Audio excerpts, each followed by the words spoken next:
Hello, okay, we're going to do the second workshop for navigation, and today I wanted to talk to you about taking a bearing using a traffic light system, and then the 4Ds, so destination, direction, distance and duration. So first of all, I just want to explain to you about a little bit about what's called magnetic declination.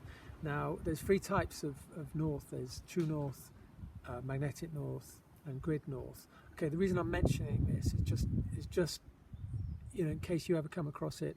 Actually, we can discount it once we know it because it doesn't really apply to us here in the southwest. Okay, but true north is a fixed position.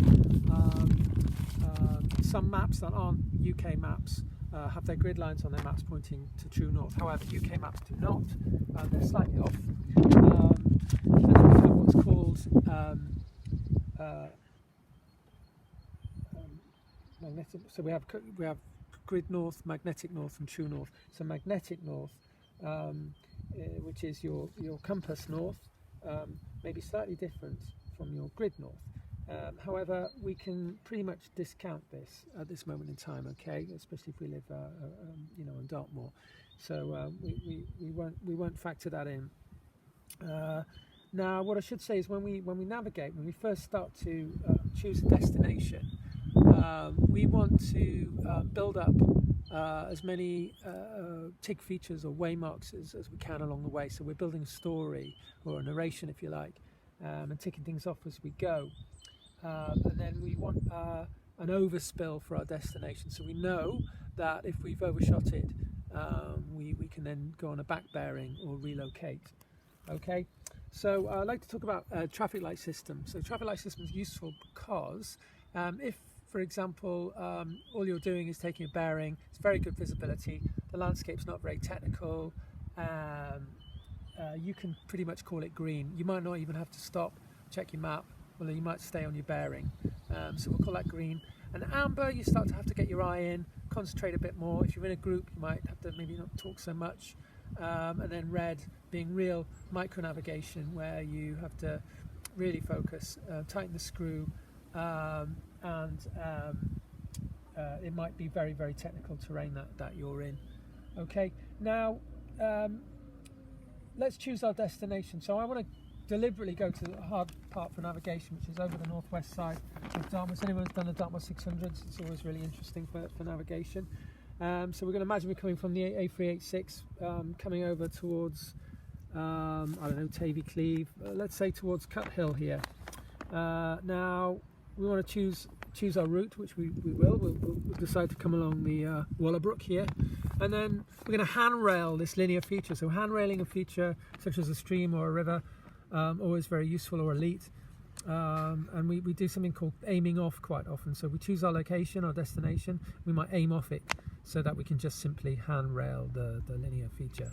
Okay, so what we're going to do, we're going to come along the Wallerbrook, we're going to cut down Dead Lake here, and then we're going to take a shortcut. So we're coming to Cut Hill, as I say, and we're going to take a shortcut across here. Now you could just choose to follow the military flags, but it's not the shortest way. Obviously it depends partly on the terrain as well, like how bad are these peak hags, how runnable is it? That's another factor, but for today's purposes I'm simply choosing the quickest line. Okay, so we're going to cut across to this little feature here, which is Cut Coombe. We're going to aim off it, so we're going to come across to here. Now we're taking a bearing now, so we first of all orientate our map so it's facing the grid here. Is facing magnetic north, grid north is facing magnetic north. Okay, and then you lay your base plate, okay, from where you are to where you want to go. So we've said we're going to slightly aim off, so we're going to go to here, making sure when you swivel your bevel round, the grids or these red lines inside your bevel are facing grid north. Okay, and then we take it off, we put our red in the shed, as we may have talked about in the last workshop. Red in the shed, so this red magnetic arrow is over the red painted arrow on the compass, and then our bearing is where the arrow is pointing. Okay, so it's sort of 110 more or less degrees.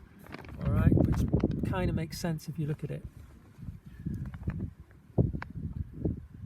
Okay, now the next thing we're going to do is we're going to measure how far it is. Now, first of all, you choose the right scale on your compass. So that's for a 50,000 map. This isn't a 50,000 map, it's a 25,000 map we talked about in our last workshop. Okay, so use this scale here. Okay, so we're going to line it up there, and then we're going to go, okay, that's 1.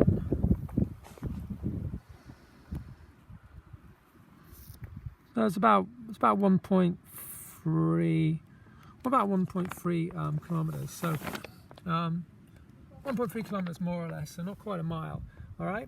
Now, next thing you want to do is you want to estimate how long it's going to take us to get there. How do we know that?